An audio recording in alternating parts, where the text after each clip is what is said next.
What's up, YouTube? Okay, so I got a Wi-Fi battle for you guys tonight with my old team and a Heracross with no item again. So this one was rather interesting. Looking at the team right now, I was expecting Aerodactyl or Steelix to be the lead there. They were my two sort of, and maybe Sneasel as an anti-lead. I'm not too sure. But this was a pretty interesting game to say the least. I've noticed Electrode was pretty handy against Aerodactyl and Gyarados. Even Gengar as well, it would be doing heavy damage. So I was thinking I sort of might need to save him a little bit for the end of the match. So that was sort of my thought process at the start.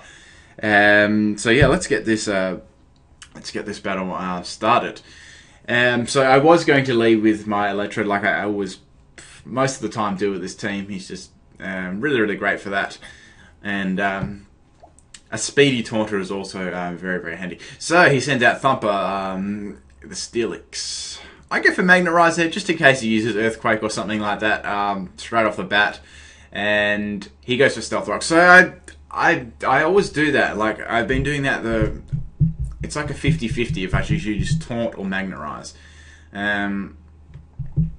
So I taunt him again just in case he has any other annoying moves.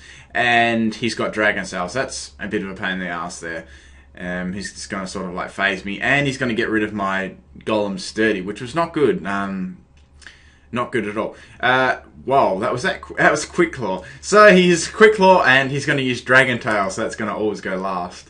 I'm not sure why he's got Quick Claw on that thing for. Anyway, so he's going to smash out my Golem there. And do a little bit of damage there, and there's not much else I could do. So in comes my balls again. There's nothing I can do. I'm just going to go for a random move like Thunder Wave. I know it's not, obviously it's not going to affect it, but he's going to use Dragon Tail again. Obviously that was very, very clear. So I just had to swap it out. I could have gone for a taunt. I think I already actually taunted him anyway, so there's no point in me doing anything. So I go straight into I get forced to go into Heracross. I go straight here for the close combat because that taunt has worn off, and I think he may stay in. I probably myself personally would not have stayed in for that because that was just like a massacre. Even with Steelix's really great defense, that was not going to live. So first poke down really there goes to me, which was good, but he did get a lot of phasing on me. So into Too Spooky here. He throws up the substitute there, so I actually stayed in and went for the Stone Edge, but I was like, I actually probably will live your Shadow Ball very badly, but I will live that, I think.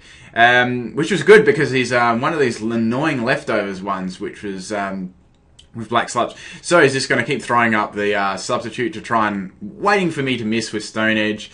I was also praying here that I didn't miss either. I could have... Yeah, there was really not much I could do. I could go for, the only two moves that I could hit Gengar with is Stone Edge and Mega Horn, and I was hoping that, I was like, maybe just some weird chance he's got some bulky EVs. I don't want to hit him with Mega Horn and not break the sub, but I didn't think he would. That would be really, really dumb, and it turns out that it'll break the sub anyway, even though it's stab. Then again, it isn't all that effective against Gengar. So really he's just subbing down here for waiting for me to have a miss. I can see what he's trying to do, but fortunately I was really lucky, not overly, I was quite lucky that I didn't actually miss there because Mega Horn and especially Stone Edge has quite shaky accuracy at very important times. But so I knew right here that he couldn't do any more subs, so I was predicting him to go straight for the Shadow Ball, right? So he swaps and gets the Intimidate on my Heracross, which is fine. I actually swapped here, thinking he'd go for the Shadow Ball, and I went straight into my Miltank, so I could resist that and then come on the offensive with the Body Slam. But that really wasn't the case here. So I was thinking, oh, could this be Mega Gyarados? I wasn't too sure at this point at all. Then I saw the Gyarados, I'm like, yep. Okay, so this is the first time I've seen Mega Gyarados. And like Gyarados itself, this thing is obviously a beast, and it's got Mold Breaker instead of Intimidate. So he's going to set up the DDs, of course. I was a little bit... I wasn't too worried because I had Curse on my Miltank as well, and I could actually match him for those boosts, which was fine. Even if I could get some good damage off on him as well. At this point, I wasn't too sure if it's EVs, but I thought it would definitely be running an offensive Mega Gyarados for sure. Most definitely. So he's going to set up the Dragonets again. I went for Curse again because I didn't have much of a choice. I had to just keep boosting my defense in case in case he's going to keep spamming Dragon Rage right here. So I get 2 boosts here. Now I was thinking, should I do another Curse or should I start going on the offensive to try and get a Parahax in case he gets a flinch on Ward 4, something really bad like that happens and I get no damage on this Gyarados whatsoever, and then he can basically just plow through my team. So he hits me really hard there, and I hit him reasonably hard as well. So we do about the same damage to each other around there, but he has got the speed advantage there, so he's going to be beating me for sure. I could have gone for Milk Drink and tried to stall him a little bit more out with Curse, but I just wanted to get some good damage on this thing for sure. So I get him down right into the low red there, and he gets me. We're basically on exactly the same health there. So I sort of had to take this one for the team. Miltank sort of has to take this one for the team because I don't want to swap that into anything at all. Okay, so right here, the only Pokemon that can possibly resist any of this guy's moves and live to tell the tale would be my Slowbro. So obviously I knew he was going to go for Earthquake because that's really the only other attack that Gyarados could hit me with. And I take that really, really well considering his boosts. And I finish him off with Scald. So that's a Mega Gyarados out of the way, which is good because that thing's really, really powerful. So, into 2 Spooky again. I know he might be going for the Shadow Ball here, and I want to get my Regenerator off, so I really am forced to swap there. I knew he'd be going for the Shadow Ball, so Golem wasn't actually too much more useful in this battle right here. I didn't actually have a lot of use for him. So he hits me with the Shadow Ball, and that's going to do loads to me, and I barely just live that, and it's funny that I get my berry off. I wish I had Sucker Punch at this point.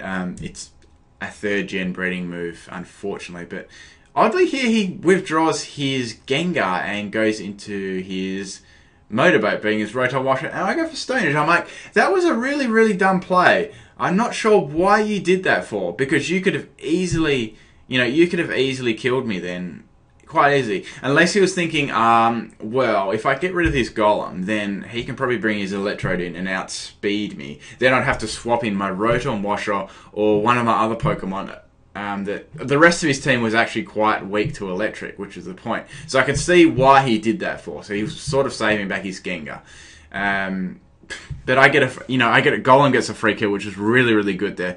So we had Sneasel as well. This thing had Power Up Punch, which is interesting. And props for using a pre-evolved Pokemon as well. I like that. It's good. It's cool. So I go into my Heracross here, and I think he might, hit me with a powered up Ice Shard.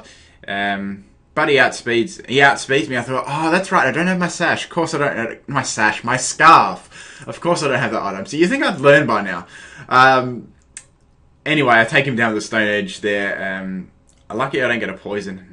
I don't get poison hacks there either. So I know exactly what's going to be coming in now as this Gengar. So he's sort of saved it back. So, he can just try and late game sweep me with Gengar. Now, remember how I said at the start of the battle that Electrode would be so handy here? Electrode was a beast here. He actually won the battle for me. So into my Electrode, he's my fastest Pokemon in this team. And I know he didn't have any other pokes to swap into because his last poke that he could have swapped in was super effective against Thunderbolt as well. He couldn't swap out right there. So his last poke was Shiny Aerodactyl, which is pretty cool. But yeah, Thunderbolt is going to take that out nicely. So Electrode Beast Mode there. Good. That was awesome. Electrode really shined in that battle. Yeah, but thanks for the battle, Crush. If you ever see this video, it was a fun game. Yeah, good job with the Sneasel. I like that. That was cool. I quite like Steelix as a lead too. It's an interesting lead and good, nice and bulky. Although it's a bit shaky as due to its it's got that common fighting weakness as well. But it's pretty decent with Stealth Rock Dragon Tail. But anyways, I hope you guys enjoyed this video for sure. I don't think that's anything else I really need to say at this point in time, except that my new team will be out. What's today? Today's Wednesday. Wednesday, 2:45 a.m. in the morning. Why am I recording now? Anyway, it should be out by Friday, maybe, I reckon. Friday, Saturday, around that time, I reckon. Maybe a little bit early if I really work on it. But anyway, that's just... that will be out when it's out. So, yeah. Thanks for taking the time to watch my videos, guys. Peace out.